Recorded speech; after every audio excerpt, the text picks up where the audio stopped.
Hello दोस्तों and welcome to UPSC अड्डा। आप सभी का स्वागत है आज के हमारे इस नई वीडियो में। और आज हम लोग पीडी 365 में पॉलिटी का आगे का पोर्शन कवर करेंगे। तो next unit is about judiciary. तो उसमें पहला टॉपिक है regarding ADR, alternate dispute resolution. तो रिसेंटली सुप्रीम कोर्ट ने लॉन्च किया है एक online mediation training web portal and it is developed collaborative by the NALSA and meditation and conciliation project committee, and it was constituted by Supreme Court of India in 2005. It provides comprehensive training in mediation to legal professionals across the country and promotes alternative dispute resolution mechanisms. And about ADR देखें तो it is a process in which disputes are addressed and settled outside the courtroom, and it offers to resolve all type of matters including civil, commercial, industrial, etc., and uses neutral third party to communicate and resolve disputes. Type of ADR क्या क्या होते हैं? तो arbitration है, mediation है, conciliation, negotiation and collaborative law. Arbitration में एक neutral arbitrator होता है renders a decision called an award after there has been a presentation of evidence. And mediation में ये वेरी फ्लेक्सिबल मैकेनिज्म है that can be effectively used at any time during the course of dispute. Conciliation में neutral third parties में भी होती है to communicate with parties in exchange of information and settlement options. Negotiation में traditionally occurs directly between parties negotiate होता है and their counsels, and इसमें third party नहीं रहेगा। कोलैबोरेटिव लॉ में both parties are represented by collaborative attorney and both parties agreed not to litigate.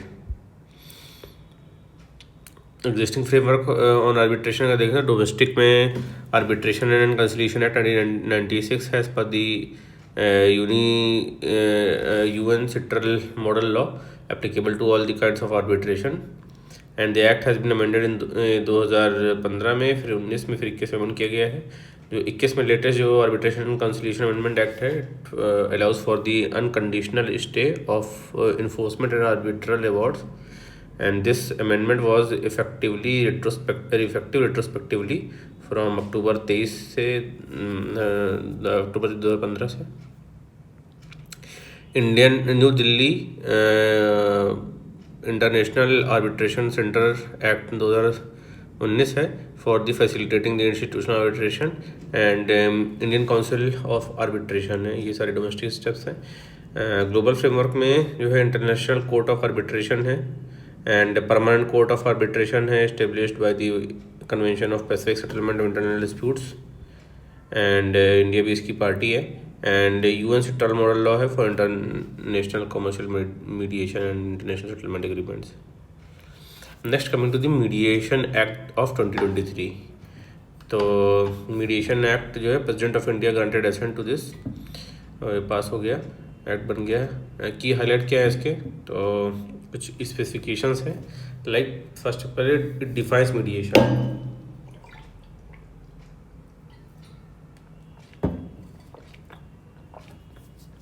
तो कैसे define करता है? It includes expression mediation, pre litigation mediation and online mediation and community mediation.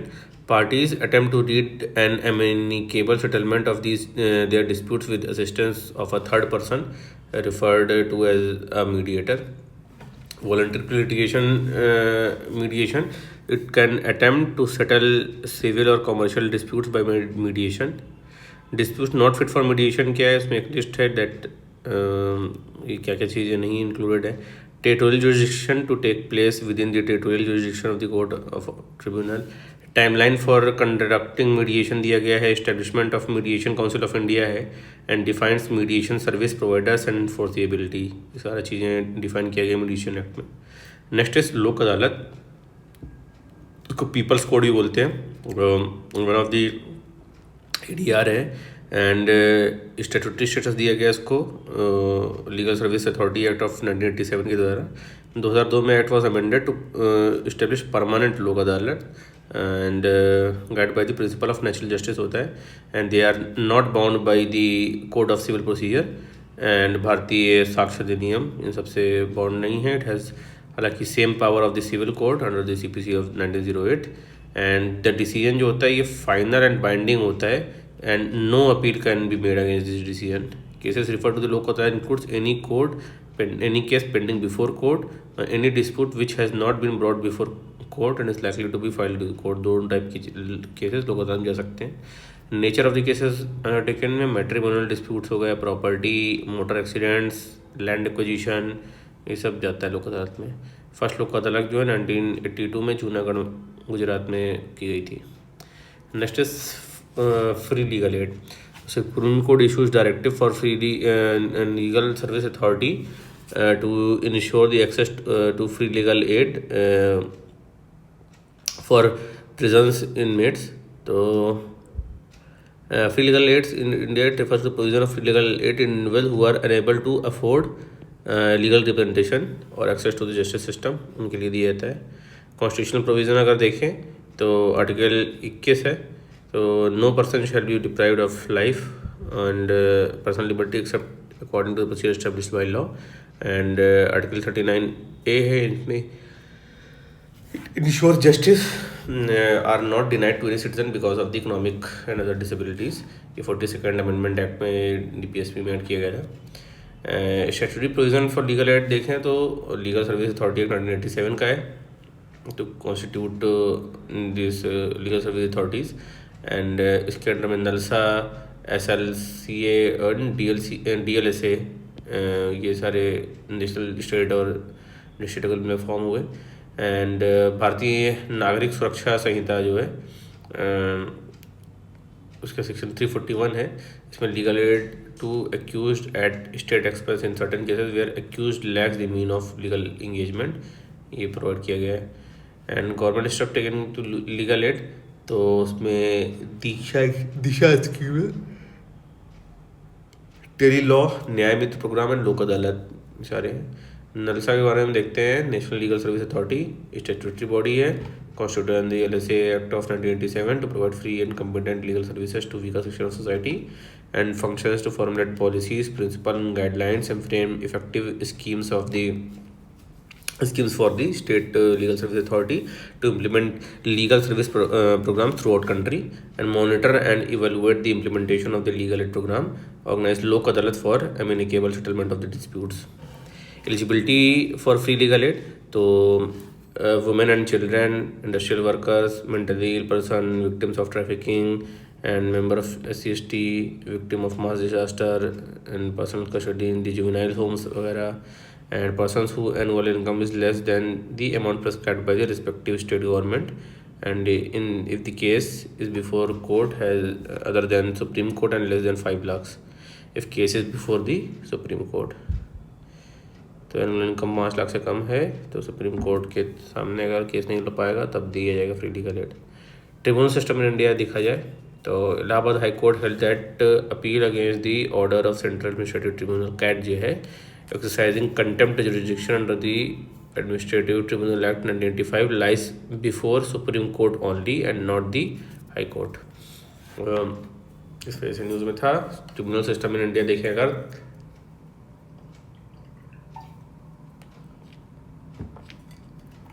तो tribunal system जो है, tribunals होते हैं quasi judicial body होती है. एंड कॉन्स्टिट्यूशनल रिकॉग्निशन इसको आर्टिकल 323A और 323B में दिया गया है. जो सेंट्रल एडमिनिस्ट्रेटिव ट्रिब्यूनल होते हैं 223A के अंडर में इस्टेब्लिश है. एंड 2010 में सुप्रीम कोर्ट ने क्लैरिफाई किया था subject matter under article 323B are not exclusive and legislature are empowered to create tribunals on any subject matter. Jurisdiction जो है each tribunal is given specific jurisdiction to hear and decide cases. Some tribunal have an appellate jurisdiction also, and appeals from tribunals usually lie with the concerned high court. However, some laws specify that appeals are heard by Supreme Court also. And differences between tribunal and court क्या क्या है, तो जो है tribunal parliament establish करती है, आपकी courts constitution of India के द्वारा इस्टेब्लिश किया गया है. और ये स्वर्ण सिंह कमेटी के रिकमेंडेशन में ट्रिब्यूनल बने थे. Purpose is to resolve the disputes and complaints of the specific matters. And court का पर्पस है to interpret and maintain law and order in their jurisdiction and give decision on the civil and criminal cases. The procedural compliance, they are not bound by the specific position and governed by natural justice है, and they are bound by the procedural courts and member में mix of judicial and experts with special knowledge दोनों लोग रहते हैं. इसमें केवल judicial members ही रहेंगे. Powers जो है लिमिटेड पावर होती है to law under which they are set. They and the court have power to use all the enacted laws. Next topic of bail. तो रिसेंटली 2 जज बेंच ऑफ सुप्रीम कोर्ट ने Jalaluddin Khan versus union of India case में बोला कि bail is the rule and jail is the exception even in the special statutes like UAPA also. तो court ने observe किया denying bail जो है ये right to violation of rights under article 21 that is right to life को violate करता है. And legal provision of the bail in the bailable offences हैं. तो लाइक भारतीय न्याय सुरक्षा संहिता है जो 2023 की. Maximum period for which under trial prisoners can be detained is 1/2 of maximum period of the imprisonment. तभी तक कर सकते हैं अंडर ट्रायल को रख सकते हैं. And first timer offenders will be given bail if detained for over 1/3 of the maximum period of the imprisonment. Bail देना पड़ेगा. स्पेसिफिक लॉज सच एज जो है पॉक्सो एक्ट है 2012 का, protection and domestic violence act है 2005 का, etcetera also content provision related to grant of bail. Forms of bail India देखेंगे तो एंटिसिपेटरी बेल होती है, रेगुलर बेल है, एंड इंटरिम बेल है, एंड डिफॉल्ट बेल है. Regular bail granted to a person already arrested and is in police custody. Anticipatory bail जो है precautionary bail होती है granted before the arrest for an non bailable offence. And interim bail में is provided before hearing for a regular और anticipatory bail. Interim bail provide करा देते हैं before hearing for regular anticipatory bail. Default bail granted when police fail to file charge sheet within the specified period. तो अपने आप default bail रहती है. Measures taken for bail. तो plea bargaining सबसे पहले. It enables pre-trial negotiation between defendant and prosecution. And in section 290 of the BNS, plea bargaining has been made in time bound and application can be made within 30 days of date of framing of the charge. And it applies only to the offence punishable up to the 7 years imprisonment में ही है. Further restriction excluding cases involving women, children, socio economic offences जो है उसमें नहीं दे सकते. And e prison software है facilitate state authority to access data of inmates in efficient manner. And related news में 2 जजेस bench of supreme court held that bar on anticipatory bail under the section 18 of SC/ST act of 1989 is not applicable unless a primary facie case under the act is made out against the accused. Section 18 states that section 438 of the CRPC, which provides an anticipatory bail, shall not apply in relation to the case involving the offence under the SC/ST Act. SC/ST Act जो है इसका objective to prevent commission of offence against member of SC/ST, special court of trial of such offence and relief and rehabilitation of victim. तो इसमें accused must not be a member of SC/ST. पहला तो यही है. SC/ST के खिलाफ नहीं लगा सकता है. and offence include employing members of SC/ST for manual scavenging, dedicating SC/ST women to deity or temple etc., Devdasi system. It also provide the punishment for neglect of duties under the act by public servant not being a member of SC/ST. फिर कुछ other news हैं like ग्राम न्यायालय. तो ग्राम न्यायालय जो है supreme court rest concern regarding the feasibility of setting ग्राम न्यायालय that is village courts as mandated in this 2018 act.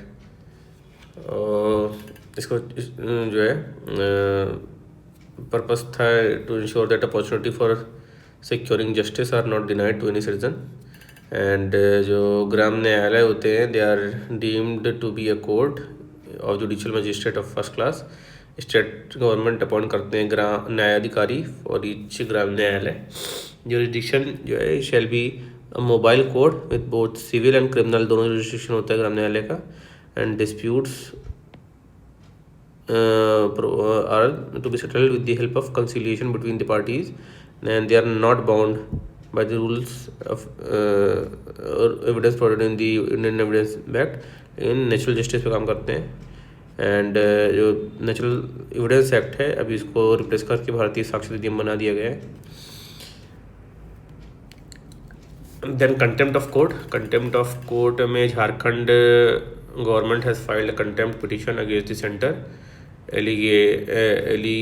alleging the delay in the appointment of Chief Justice of High Court, so denied under the Contempt of Court Act 1971 and Article 129 Article 215 gives power to Supreme Court High Court to punish for contempt। Two types of contempt होती है, civil and criminal. Civil जो है wilful disobedience है of any judgment, and criminal में publication of any matter which scandalises prejudicial और interferes with the administration of justice, ये criminal code का रहेगा criminal contempt. In mercy petition president rejected the mercy petition of Lashkar Taiba terrorist sentence to death for December 2000 Red Fort attack. और constitutional provision में president का power है on mercy petition. Article 72 impose करता है president को to grant pardon, reprieve, respite, suspend and remit और commute the sentence and convicted on any offense where sentence is by a court martial or an offense against any law related to the matter in which executive power of the union extent or sentence of death, ये सब में pardoning power दिया जा सकता है president का। Then curative petition. Curative petition जो है लास्ट कॉन्स्टिट्यूशनल रेमेडी होती है available to a person and जिसका रिव्यू पिटिशन डिसमिस कर दिया गया है। रिव्यू पिटिशन आर्टिकल 137 होता है।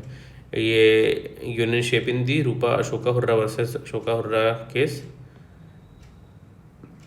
Curative power of the court flows from article 142 that is power to complete justice।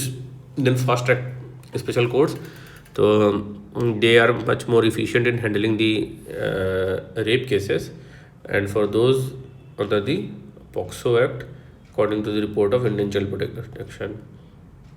जो फास्ट ट्रैक कोर्ट होती है सेंट्रली स्पॉन्सर्ड स्कीम है, 2019 में लॉन्च की गई थी and centre bears the expenditure from Nirbhaya fund and objective जो है ensure swift disposal of rape cases and POCSO Act cases and 775 fast track special courts बनी out of decided 1023 including 410 exclusive POCSO courts are functioning in the states and UTs and they are linked to National Judicial Data Grid।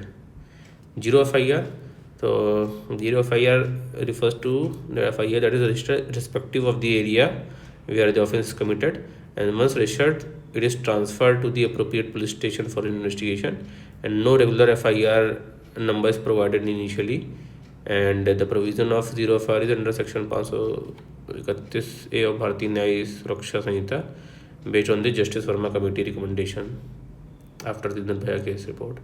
In doctrine of coverture and the Supreme Court is to hear the petition challenging the marital rape exception under the Article 375 and Section 63 of IPC and Bharatiya Nyaya Sanhita respectively।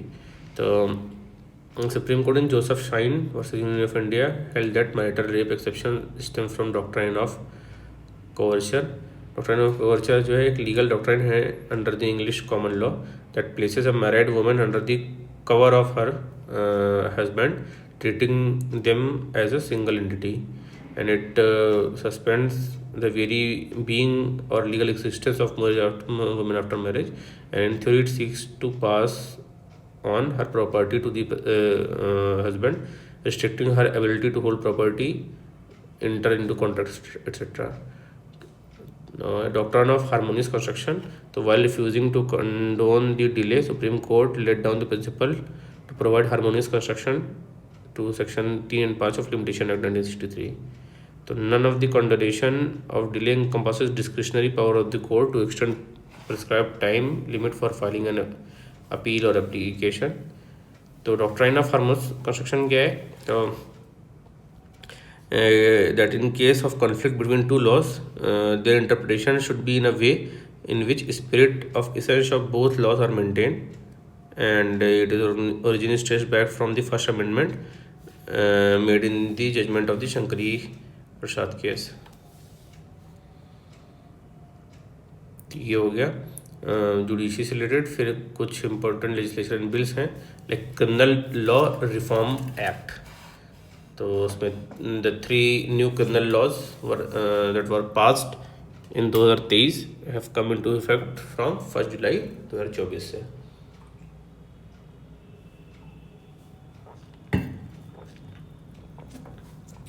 तो उसमें पहला है भारतीय न्याय संहिता. तो IPC 1860 को replace करके भारतीय न्याय संहिता बनाया गया है. And prior to the IPC तो पार्लियामेंट्री चार्टर एक्ट्स थे, ईस्ट इंडिया कंपनी रेगुलेशन था, Hindu law, Muslim law, customary acts, ये सब थे. फिर इसका ड्राफ्ट बनाया गया 1937 में under the Thomas Babington. And 1947 का जो रिबेलियन था उसमें IPC was finally elected in 1860. Post enactment, the Several Law Commission report recommended the amendment in the IPC subject to the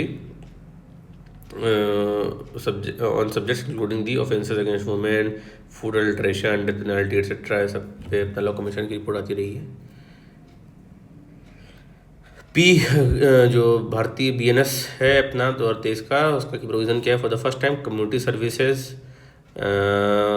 as one of the punishment were PT offences were included, and increase the threshold for gang rape victim to be classified as a major from 16 to 18 years of age, and also criminalize sexual intercourse with a woman by deceitful means or making false promises. इसको भी criminalize कर दिया गया है. And it removes the offense of sedition and instead penalizes the following, like exciting or attempting to excite sedition and armed rebellion, subversive activities, encouraging feeling of separatist activities, or endangering the sovereignty or unity and integrity of India. तो ये sedition को हटा के सारे grounds कर दिए गए. It defines organised crimes and or any continuing unlawful activity including kidnapping, extortion, contract killing, land grabbing, cyber crimes, etc. and murder or grievance hurt by a group on grounds of race, caste or community, sex, place of birth, language and personal belief. Each member of such groups shall be punished with death or life imprisonment and fine in case of murder, imprisonment for a term up to 7 years and a fine in case of grievous hurt. भारतीय नागरिक सुरक्षा संहिता 2023. तो ये जो CRPC 1973 का था उसको replace किया है नागरिक सुरक्षा संहिता. एंड बैकग्राउंड देखें तो it was first enacted in 1961 under the British rule, later substituted by the freshly courts in 1972 and 1982. It had undergone several amendment हुए 1898 में, फिर 23 में, फिर 1955 में. 1973 थी उसमें law commission of India in इस 41st report recommended significant revision of the code, जिसकी वजह से CRPC 1973 बना था. प्रोविजन देखें तो detention of under trials, first time offenders who have completed 1/3 of maximum period of imprisonment shall be released on the bond. And it is if an accused has spent half of the maximum period of imprisonment specified one offence, he shall be released by court on bail. And this does not apply to the offence punishable by death, life imprisonment, and the person against whom proceeding are pending in more than one offence, उस पर नहीं चलेगा. And any police officer can request medical examination of the accused in certain cases, including rape case. Forensic investigation mandatory for the offences punishable at least 7 years का imprisonment जिसका है उसके लिए forensic mandatory कर दी है. Specimen may impose magistrate to order any person to provide specimen signature, handwriting, finger impression, voice impression, etc. And timeline of procedures है. First instance submission of medical reports to investigating officers, giving judgement, ये सब के लिए timeline है. Then भारतीय साक्ष्य अधिनियम, ये इंडियन एविडेंस एक्ट था 1872 का, उसको रिप्लेस कर दिया है. एंड जो ये था 1872 का evidence act to consolidate law relating to the evidence on which court could conclude and pronounce the judgement. And इसमें पूर्व की प्रोविजन में एडमिसिबिलिटी ऑफ इलेक्ट्रॉनिक और डिजिटल रिकॉर्ड करने as a evidence and allowed oral evidence to be given electronically, and joint trials, to trial of multiple person where an accused was absconded or not responded to an arrest warrant will be treated as a joint trial. Joint trial refers to the trial of more than one person for the same offense. Next है ना digital personal data protection act of 2023. तो इसको भी president ने accent दे दिया है bill को, अब एक्ट बन गया है. तो DPDP एक्ट ऑफ 2023 जो है it aim to regulate the processing of digital personal data while ensuring individuals right to protect their data. And it protects digital personal data by providing obligation for data fiduciaries like person, companies and government entities who process data for data processing, that is collection, storage or any other operation on personal data. The rights and duties of data principal, that is the person to whom data relates. Financial penalties for breach of right, duty and obligations. And the key provision of the data क्या है? The applicability, consent. तो applicability क्या है? Processing of digital personal data within India in the form of non digital form, in digital form और in non digital form and digitise subsequently. फिर processing of personal data outside India if it is for offering goods and services in India, it does not apply to. किस पे apply नहीं होता है? Personal data processed for any personal purpose, personal data that is made or caused to be made publicly available, and like data principal to whom such person data relates. Consent जो है personal data में भी processed only for lawful purposes. Consent will not be required for legitimate use. And child के लिए legal guardian parent जो है करेगा consent. And data protection board of India establish किया जाएगा by central government. And rights and duties of data principal. The data principal will have right to obtain information, seek correction, grievance redressal, right to nominate a person to exercise the right in case of death or incapacity. Obligation of data fiduciary जो है ये डाले गए हैं कुछ. Significant data fiduciaries SDF, central government may notify this any data fiduciary as a significant data fiduciary. On the factor like अगर volume and sensitivity of personal data process, risk of right of data principal, potential impact on the sovereignty integrity of India, security of state, risk of electoral democracy, public order, ये सब. Exemptions किस पे हैं?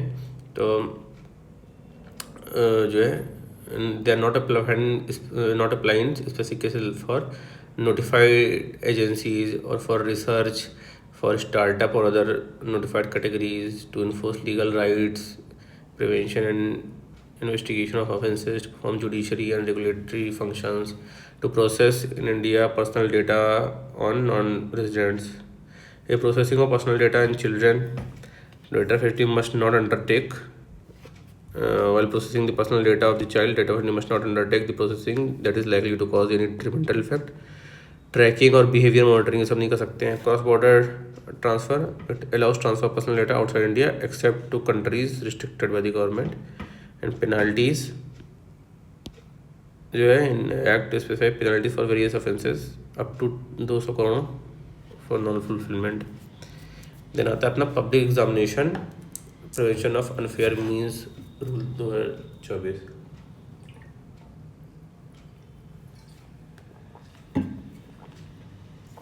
तो ये जो है union ministry of personnel public grievance and pension ने नोटिफाई किया है रूल्स की. हाईलाइट रूल क्या है?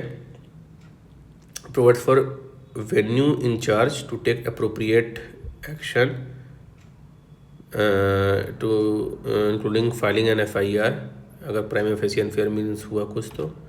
Provides for a committee to be constituted by Public Examination Authority if there is involvement of management or board of directors. The service provider is an agency, organization, body, association of person, etc., which is engaged by the Public Examination Authority for conduct of the examination. Service provider है. And periodic reporting of all incidences of unfair means देने होंगे by regional officer along with the details of action taken. The public examination, the prevention on unfair means act 2024, इसी act के तहत ये rules निकाले गए हैं. तो अनफेयर मीन्स डिफाइन किया गया इंक्लूड अनऑथराइज्ड एक्सेस और leakage to the question paper, answer key etcetera. Punishment क्या है? For person resorting to unfair means तो उसमें imprisonment for a term not less than 3 years.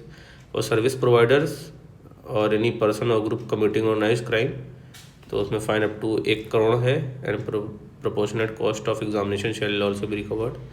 All offences shall be cognizable. Police can arrest without warrant. And non वेलेबल है and non compoundable है.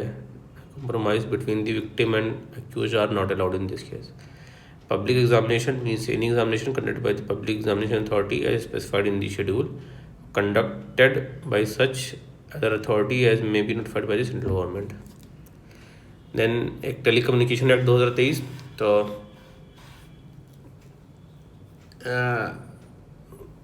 multiple sections of the Telecommunication Act 2023 came into the effect. Telecommunication act 2023 के बारे में अगर देखेंगे तो aim to amend the law related to the development, expansion and operation of telecommunication services, guided by the principle of inclusion, security and growth and responsiveness. It repeals the telegraph act था 1885 का, उसको हटा दिया गया. इसके अलावा Indian wireless telegraphy act था 1933 का, उसको भी हटा दिया गया. उसकी जगह ये लाया गया है कि प्रोविज़न देखेंगे तो असाइनमेंट ऑफ स्पेक्ट्रम जो है लोकेशन है will be through auction for specified uses होगा. And specified purposes include national security of defence and disaster management, weather forecasting, transport and satellite services, ये सारे हैं. And for the first time administrative allocation will be done of spectrum for satellite broadband services in line with the global norms. फिर right of way framework है, it shall be granted on a non discriminatory non exclusive basis.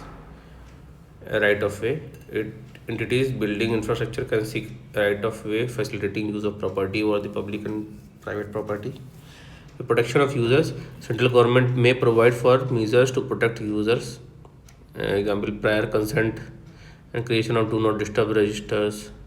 Expand scope of universal service obligation fund, it will now become Bharat Digital Bharat Nidhi, and this fund can be used for support R&D in detailed communication.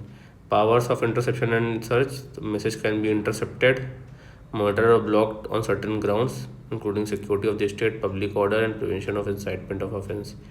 On authorization of telecom related activities, prior authorization of the central government needed to provide, operate and maintain or expand the new telecommunication services.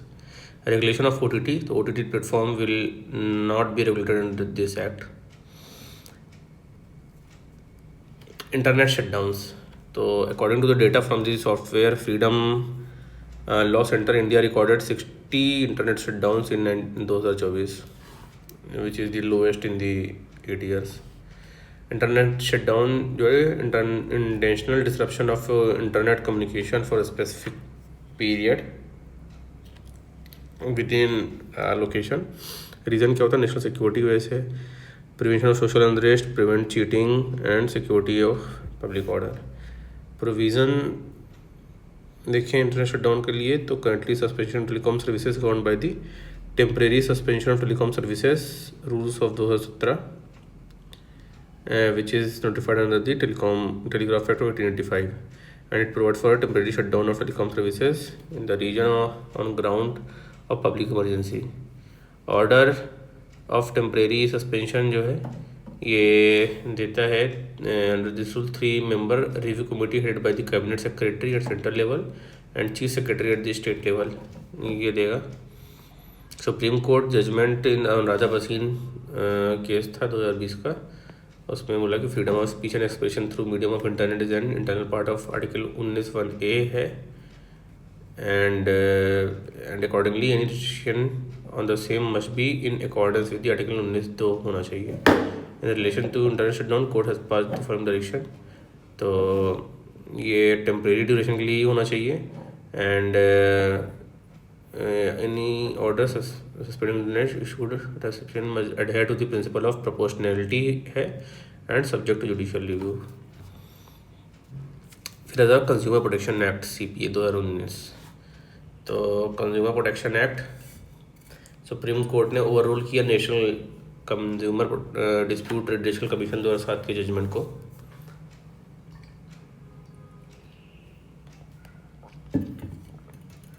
तो जो consumer protection act है 1986 का, was intended to provide a better protection for interest of consumer and establishment. अभी जो ये 2019 वाला है इसको रिप्लेस कर दिया है। इसके नए वाले के फीचर्स क्या हैं? तो कंज्यूमर की डिफिनीशन ब्रॉड की गई है, तो उसमें जो है ऑनलाइन कंज्यूमर्स वगैरह भी आ गए हैं अब। Establish the Central Consumer Protection Council as an advisory council, and its chairman shall be the minister in charge of Department of Consumer Affairs, and establishes Central Consumer Protection Authority, जो कि authority है to promote and protect and consumer rights, and इसमें chief commissioner and such number of other commissioners में appointed by central government. इसके investigational wing होगी head by the director general for conducting inquiry. Streamlined dispute redressal mechanism रहेगा, mediation and ADR जिसमें रहेगा, and e filing of complaints हो सकती है। Consumer mediation cell है, established by the central and state government. It is attached to national commission, each of the regional benches as well as district and state commissions of that state. Product liability action, which is against manufacturers and service providers. Penalties for misleading advertisement imposed by the CCPA on manufacturer or an endorser of up to 10 lakhs and imprisonment for up to 2 years. In case of a subsequent offence, fine may extend to ₹50 lakhs and imprisonment of up to 5 years. 6 consumer rights under the Consumer Protection Act 2019: right to safety, right to be informed, right to choose, right to heard, right to seek redressal, and right to consumer awareness.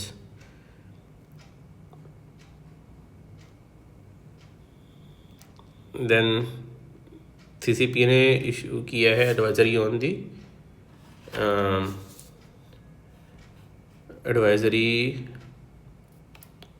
On advertisement of illegal activities.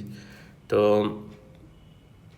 Advisory emphasizes on the prohibition of advertising, promotion and endorsement of unlawful activities prohibited under the various laws. Reason of advisory क्या है? Increasing incidence of direct as well as surrogated advertisement.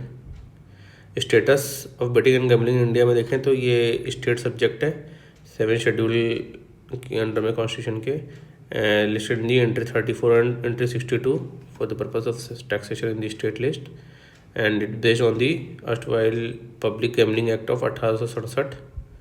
And in 2023, Ministry of Information and Broadcasting issued advisory on advertisement, including surrogate advertisement on online betting platform. Foreign Contribution Regulation Act.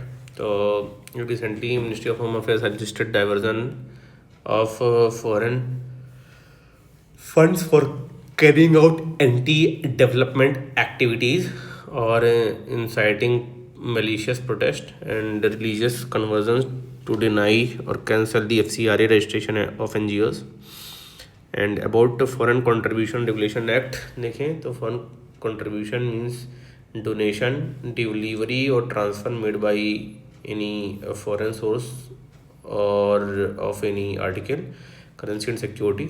FCRA जो है is implemented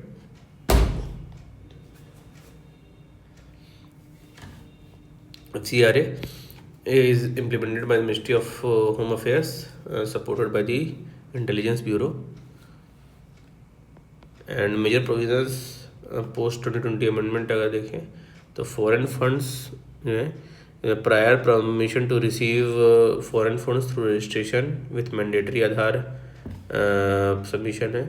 And who cannot receive foreign contribution, तो candidates for elections, judges and government servants and journalists or newspapers and media broadcaster companies and member of legislature or political parties or their office bearers, organization of a political nature is a foreign contribution नहीं दे सकते. FCRA accounts, the designated FCRA account is such branches of State Bank of India, New Delhi is to receive fund. No fund other than foreign contribution can be received or deposited. Validity of FCRA registration, the validity is of 5 years. And NGOs are expected to apply for renewable within 6 months. Reduction in the use of foreign contribution. The use of fund is limited to purpose for which it was received with a maximum limit of 20%. Earlier it was 50%.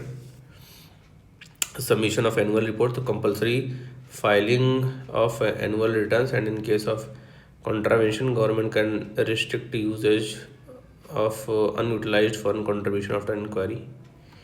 Post office act है 2023 का. तो what is in news,